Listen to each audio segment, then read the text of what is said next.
का question number 1। तो question क्या है, पहले क्वेश्चन देखते हैं। In triangle ABC right angle at B, AB equals to 24 centimetre, BC equals to 7 centimetre. Determine first part sine A comma cos A, second part sine C comma cos C। So पहले हमें find out करना पड़ेगा sine A और cos A को, पहला part करना पड़ेगा। But पहले पार्ट को शुरू करने से पहले हमें हाइपोटेनियस का भी जानना बेहद बेहद ज़रूरी है। सो हाइपोटेनियस क्या है, उसके लिए हमें पाइथागोरस थ्योरम लगानी पड़ेगी। अब जिन लोगों को पाइथागोरस थ्योरम के बारे में नहीं पता उनको मैं बता दूं, पाइथागोरस जी ने कहा था कि किसी भी परपेंडिकुलर का स्क्वायर प्लस बेस का स्क्वायर बराबर होता है हाइपोटेनियस के स्क्वायर के। यानी ये सबसे लंबी लाइन वाली स्लाइड से जो है इसको हाइपोटेनियस बोलते हैं।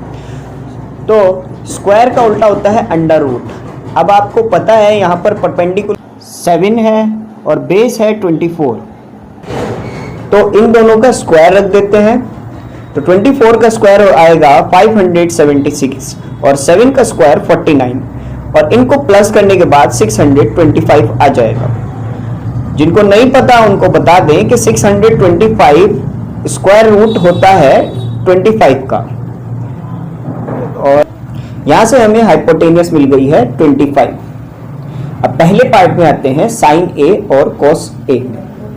तो वो मंत्र तो याद होगा ना आपको, जो हमेशा पढ़ा जाता है ट्रिग्नोमेट्री में फॉर्मूले याद करने के लिए। पंडित बद्री प्रसाद हाँ हूं बोलो, सोना चांदी तोलो। तो यहां से साइन A की वैल्यू आपको फाइंड आउट हो गई है। साइन A की वैल्यू P/H है, और यानी परपेंडिकुलर अपॉन हाइपोटेनियस, और कॉस A की वैल्यू है बेस अपॉन हाइपोटेनियस। यहां से ये दोनों वैल्यू फाइंड आउट हो जाती हैं, और साइन A के अकॉर्डिंग ही साइन A के एंगल जहां पर बन रहा है इसके अकॉर्डिंग साइन A की वैल्यू बैठती है 7/25। वही cos A की वैल्यू बैठती है 24/25। अब आप नोट कर सकते हैं, कोई आपको रोके टोकेगा नहीं। इसके बाद आ जाइए सेकेंड पार्ट पे। सेकेंड पार्ट को शुरू करने से पहले हमें ट्रायंगल को थोड़ा सा तिरछा करना पड़ेगा। इसका रीजन ये है क्योंकि पहले हम साइन A की वैल्यू फाइंड कर रहे थे, साइन A और कॉस A की, बट अब हमें एंगल C से फाइंड करना है। पहले हम एंगल A से फाइंड कर रहे थे, अब हमें एंगल C से फाइंड करना है। तो हमें ट्रायंगल को घुमाना पड़ा। सो कॉस C यहां पर और साइन C बदल जाते हैं। तो अब जहां पर परपेंडिकुलर हमारा पहले 7 हो रहा था, वही अब परपेंडिकुलर हमारा 24 हो चुका है। बेस हमारा पहले 24 हो रहा था और अब बेस हमारा 7 है। दोनों 24 और 7 अपनी अपनी जगह बदल चुके हैं, आप देख सकते हो। तो यहां से साइन C की वैल्यू आ जाएगी जो कि परपेंडिकुलर अपॉन हाइपोटेनियस होती है, तो वैल्यू आ जाएगी 24/25, और cos C की वैल्यू आ जाएगी बेस अपॉन हाइपोटेनियस होती है, तो ये आ जाएगी 7/25।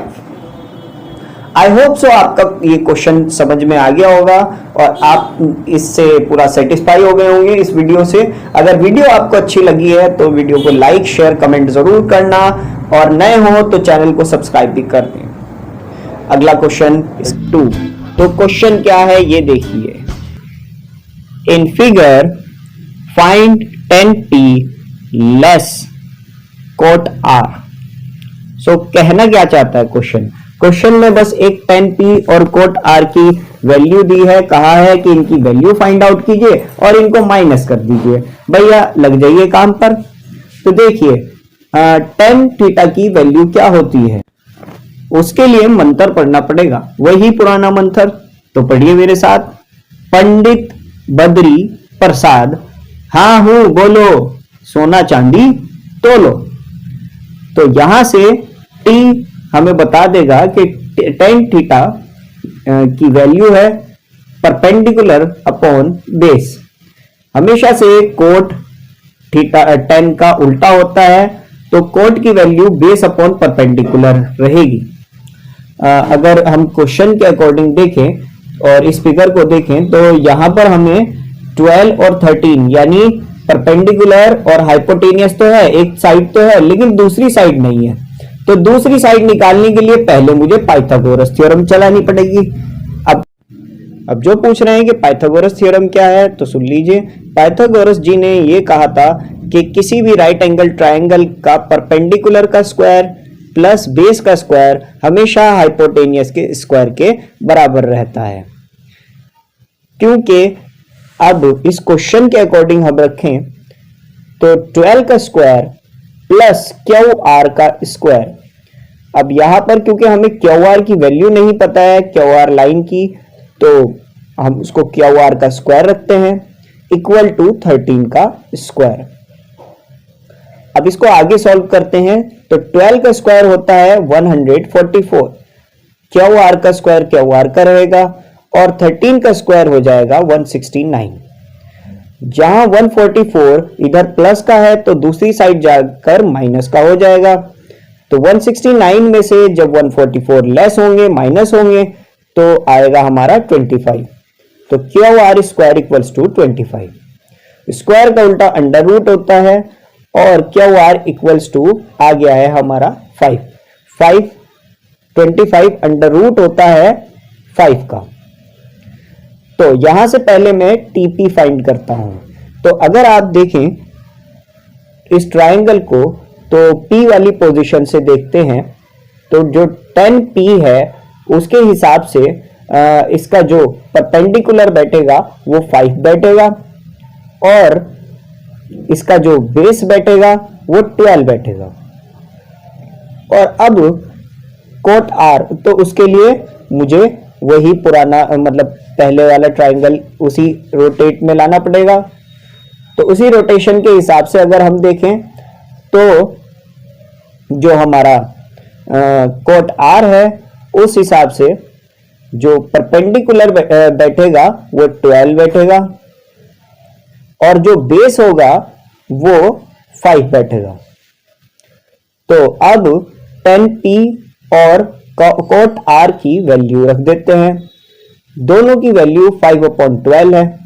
तो लेस करना है क्योंकि माइनस करना है और आपको पता है जिस भी नंबर को हम माइनस उसी नंबर से करते हैं तो हमारे पास नंबर आता है 0 और यहां तक का आंसर हो गया है बिल्कुल 0, 0 आपका आंसर है। तो ये था आज का आपका क्वेश्चन नंबर 2 एक्सरसाइज 8.1 का क्वेश्चन नंबर 2 और आप चाहें तो अब इसको नोट कर सकते हैं। अगर आपको हमारी वीडियो पसंद आई है तो वीडियो को लाइक शेयर कमेंट जरूर कर दें। अगर आप ये वीडियो फेसबुक पर देख रहे हैं तो हमारे फेसबुक पेज को लाइक कर दें और अब आप हम मुझे इंस्टाग्राम पर भी फॉलो कर सकते हैं जहां आपको नई नई अपडेट मिलती रहती हैं। और भूलना ना भूलें कि सब्सक्राइब जरूर कर लें अगर आप नए हो तो, और बेल आइकन भी साथ के साथ दबा दें।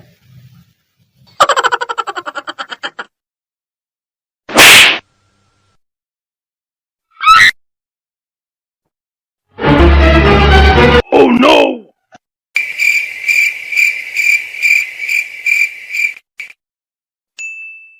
कि एक्सरसाइज 8.1 का क्वेश्चन नंबर 3 है।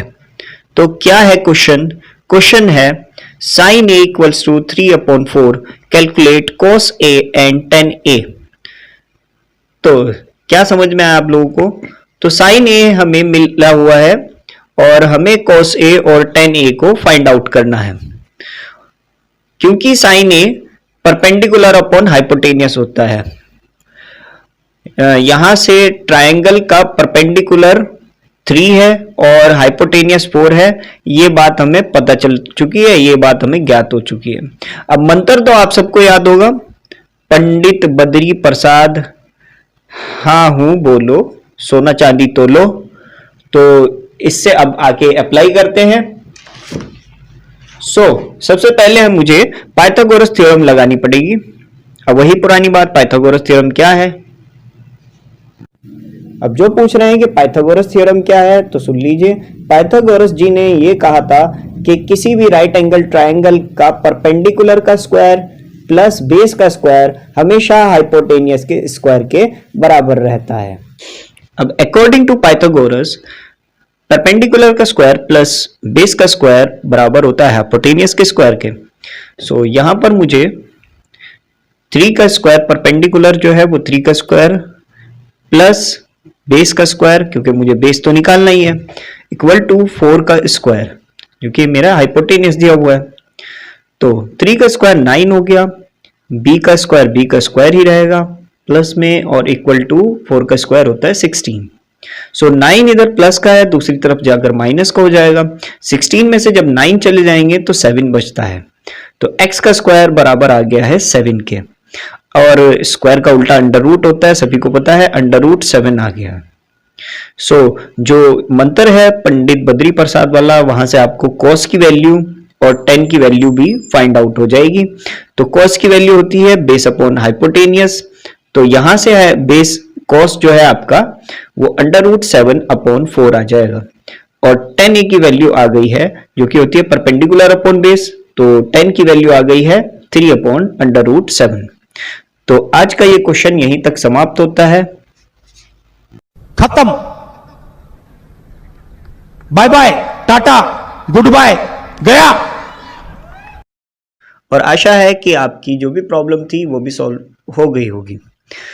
तो मेरी आपसे रिक्वेस्ट है, अगर आप नए हैं तो चैनल को सब्सक्राइब कर दें और बेल आइकन को भी दबा दें। साइज 8.1 का क्वेश्चन नंबर 4 है। तो क्वेश्चन क्या है, अब देख लेते हैं। Give 15 cot A equals to 8, find sin A and sec A। थोड़ा बड़ा खतरनाक सा क्वेश्चन है, ऐसे हालात में मैं क्या करूं? ऐसे हालात में बेहतर यही है कि वक्त रहते इंसान सतर्क होकर अपने जज्बात को काबू में रखकर अपने कदम पीछे हटा ले। और नहीं, हम कदम पीछे नहीं हटाएंगे, हम इस क्वेश्चन को कर ही रहेंगे।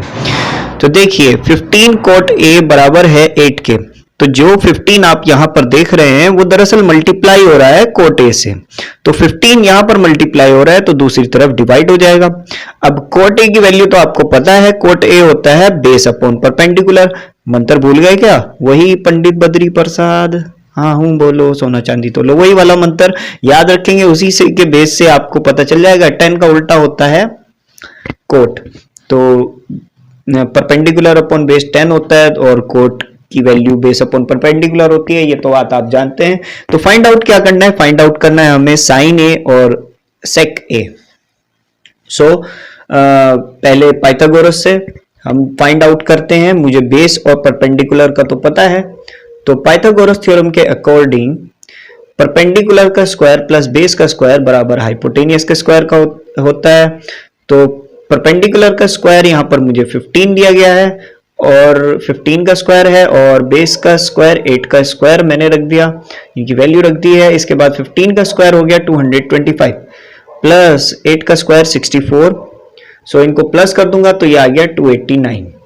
अंडर रूट 289 रखते हैं, क्योंकि स्क्वायर का उल्टा अंडर रूट होता है, आप सबको पता है। तो यहां पर मेरी हाइपोटेनियस आ गई है 17।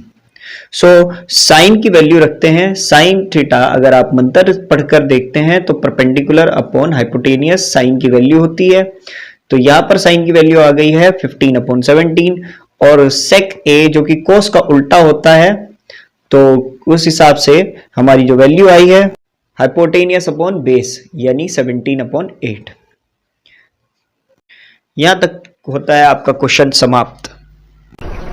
बंद करो हाथ जोड़ के। मैं हिटर्स चाहे हाथ जोड़ लें चाहे कुछ भी कह दें, लेकिन हमारी वीडियो ये सीरीज वाली वीडियो बनी रहेगी, और इंशाल्लाह वीडियोस आती रहेंगी। आप क्वेश्चन नंबर 5 करने वाले हैं, और क्वेश्चन क्या है? Give sec theta equals to 13 upon 12, calculate all other trigonometrical ratio. Trigonometric क्या करूं, दुख से भी पढ़ा नहीं जा रहा है। सो क्वेश्चन पे आ जाते हैं। तो भैया सेक थीटा आप जानते हो कि सेक थीटा की वैल्यू होती है हाइपोटेनियस अपॉन बेस। तो अब यहां से मुझे इतनी बात तो कंफर्म हो गई कि 13 मेरा हाइपोटेनियस है और बेस 12 है। तो बाकियों को निकालना है, यानी साइन थीटा, कोस थीटा और कोसेक, और सेक तो है ही हमारे पास सेक थीटा, और कोट थीटा भी। सो अब ट्राइंगल में रखने के बाद तो मुझे एक परपेंडिकुलर की तो जरूरत रहेगी, और परपेंडिकुलर कहाँ से निकालूंगा, वो पाइथागोरस थ्योरम से। तो पाइथागोरस थ्योरम लगा देते हैं। According to Pythagoras theorem p square plus b square equals to h का स्क्वायर, वही परपेंडिकुलर का स्क्वायर, और बेस प्लस बेस का स्क्वायर इक्वल टू हाइपोटेनियस का स्क्वायर। तो परपेंडिकुलर स्क्वायर प्लस 12 का स्क्वायर, बेस क्योंकि हमारा 12 है और हाइपोटेनियस 13, तो सबकी वैल्यू रख दी है। सो p का स्क्वायर, तो p का स्क्वायर रहेगा, 12 का स्क्वायर हो गया 144 और 13 का स्क्वायर हो गया 169। जहां 144 इधर प्लस हो रहा है तो दूसरी तरफ जाकर माइनस हो जाएगा। 169 में से जब 144 माइनस होंगे तो हमारा आंसर आएगा 25। अब ये स्क्वायर अगर दूसरी तरफ चला गया तो अंडर रूट हो जाता है, स्क्वायर का उल्टा अंडर रूट होता है, तो p इक्वल्स टू यानी परपेंडिकुलर मेरा 5 आ चुका है। तो अब बाकी की वैल्यू निकाल लेते हैं। तो वो पंडित बद्री प्रसाद तो आपको याद ही होगा ना, पंडित बद्री प्रसाद हाँ हूं बोलो, सोना चांदी तोलो। तो यहाँ से आपको साइन की वैल्यू पता चल गई है, परपेंडिकुलर अपॉन हाइपोटेनियस होती है। तो ये वैल्यू रख देते हैं 5/13। कॉस ए की वैल्यू b अपॉन एच यानी बेस अपॉन हाइपोटेनियस होती है, तो ये आ गया है 12/13। और वहीं tan थीटा यानी tan a की वैल्यू परपेंडिकुलर अपॉन बेस होती है, तो tan की वैल्यू आ गई है 5/12। कोसेक थीटा जो कि हमेशा साइन का अपोजिट होता है, उल्टा होता है, जैसे साइन परपेंडिकुलर अपॉन हाइपोटेनियस है तो कोसेक हाइपोटेनियस अपॉन परपेंडिकुलर होता है, यानी उल्टा होता है। तो इसी तरह से इसकी वैल्यू जो है वो भी उल्टी हो जाएगी, 13/5 आ जाएगा आंसर। सेक थीटा क्योंकि हमारे पास पहले से ही था 13/12, और कोट थीटा है 12/5 जो कि बेस अपॉन परपेंडिकुलर होता है, आपको पता है 10 का उल्टा होता है। तो यहाँ पर मुझे सभी की वैल्यू निकालनी थी और सभी की वैल्यू मैंने निकाल दी है आपके सामने। ये क्वेश्चन है, तो अब आप नोट भी कर सकते हैं, इसको कर भी सकते हैं और अच्छी अपनी प्रैक्टिस भी करते रहें इसके साथ ही। तो यहीं पर होती है क्वेश्चन की समाप्ति और इस क्वेश्चन की भी।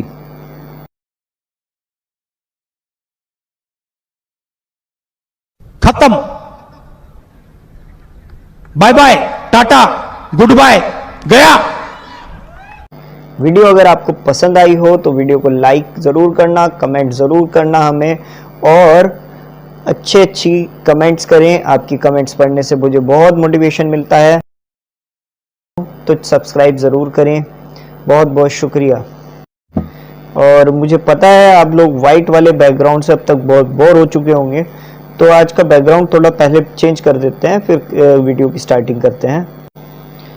ये ठीक है, और कुछ ट्राई करते हैं, बट क्योंकि हम अलग अलग टेक्स्ट का यूज़ करते हैं तो कलर ऊपर नीचे थोड़ा अलग चेंज करते हैं। ये कुछ ठीक है, और इसे देखकर मुझे थोड़ा नॉस्टैल्जिया फील हो रहा है, क्योंकि ये बिल्कुल ऐसा ही है जैसे हमारे ज़माने में ब्लैक बोर्ड हुआ करता था जिससे चौक पर लिखा जाता था। मतलब आज भी लिखा जाता है, आज भी ब्लैक बोर्ड का यूज़ है, लेकिन थोड़ा हाई स्टैंडर्ड में नहीं रहता, तो आज इसी पर यूज़ करते हैं। तो आज हम बात करने वाले हैं क्लास 10th की NCERT मैथ्स में chapter number 8 introduction of trigonometry exercise 8.1 का क्वेश्चन नंबर 6। और क्वेश्चन क्या है ये देख लेते हैं। If angle A and angle B are acute such that cos A equals to cos B, then show that angle A equals to angle B। तो हमें बताई क्या बात गई है, हमें बताया गया है कि cos A की वैल्यू बराबर है cos B के, और दूसरी बात ये कही है कि हमें प्रूव करना है कि एंगल A बराबर होता है एंगल B के। तो अब ये बात देखिए कि यहाँ पे A और B की बात हो रही है, यानी C जो है वो उसके ऊपर 90 डिग्री का एंगल बना हुआ है। दूसरी बात, अब हम उठा लेते हैं एक बार क्वेश्चन को, तो ट्रायंगल बना लेते हैं अपनी साइड से। अब देखिए आप, तो cos A की वैल्यू निकालते हैं, तो cos A की वैल्यू कितनी बैठेगी। cos A की वैल्यू आपको पता है जैसे कि वही मंत्र पढ़ने से पंडित बद्री प्रसाद हाँ हूँ बोलो, सोना चांदी तोलो। तो यहाँ से cos A की वैल्यू फाइंड आउट हो गई है, वो है बेस अपॉन हाइपोटेनियस। तो अगर मैं cos A के अकॉर्डिंग इसको ट्राइंगल को रखूं तो इसकी वैल्यू आती है AC, जो हमारा बेस है वो AC है यहाँ पे, और हाइपोटेनियस AB है। अब cos B की वैल्यू मैं निकालता हूँ, ये मुझे cos A की वैल्यू निकल गई है। अब मैं cos B की वैल्यू निकालता हूँ, तो मुझे ट्राइंगल को उसी हिसाब से B के हिसाब से रखना पड़ेगा। तो यहाँ पर मेरा बेस BC बैठ रहा है, तो cos B की वैल्यू BC, और AB तो यहाँ पर हाइपोटेनियस पहले की तरह ही रही, तो BC अपॉन AB ये रह गया। तो अकॉर्डिंग टू क्वेश्चन, सवाल के अनुसार यानी कि cos A बराबर दिया गया है cos B के, cos A इक्वल है किसके, cos B के, और इन दोनों की वैल्यू मैंने ऊपर फाइंड आउट कर ली है, वो है AC अपॉन AB इक्वल है BC अपॉन AB के। भाई ये दोनों बराबर हैं तो ये दोनों भी बराबर ही होंगे, ठीक है। अब ये देखिए, अगर इधर का AB, जैसे कि आप जानते हो ये डिवाइड होता है, ये बीच का जो डैश लगता है, तो ये अगर एक इनमें से एक ये वाला AB दूसरी तरफ चला जाए तो AB से AB कट हो सकता है, ये क्योंकि इधर डिवाइड हो रहा है तो दूसरी तरफ मल्टीप्लाई हो गया। अब ये यहाँ पे कट हो सकता है, तो कट होने के बाद मेरा आंसर है, मेरा आया है कि AC अब किसके बराबर हो गया है, BC के, यानी ये दोनों लाइंस एक दूसरे के बिल्कुल बराबर हैं, है ना। और अगर आपने प्रॉपर्टीज ऑफ ट्राइंगल वाला चैप्टर पढ़ा होगा तो उसमें ये बात आती है, अगर किसी भी ट्राइंगल की दो लाइंस बराबर हैं यानी वो आइसोसेलेस ट्राइंगल है, और अगर किसी ट्राइंगल की लाइंस इस तरह से बराबर आती हैं तो दोनों एंगल्स भी बराबर हो जाते हैं।